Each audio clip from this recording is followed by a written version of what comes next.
the first video didn't work, so we're gonna try again. I'll show you some of the seeds. This is the Xeriscape blend from West Coast Seeds. There should be enough to show that there was at least 200 seeds in this handful.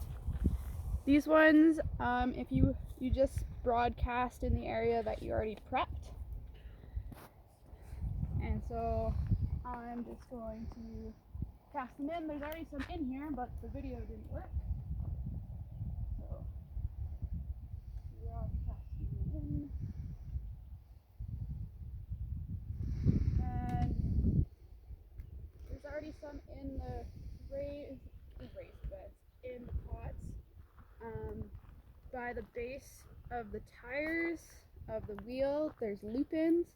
There's two different varieties of echinacea in the peaks over there. All along the front, actually in between the marble and the bark, there's peppermint and lemon balm seeded, as well as lemon balm in the back.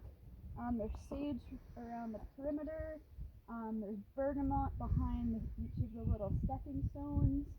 And what else? I think I threw some chives in there as well, and I'll go back through the list, but yeah, I did seed it. The video just failed.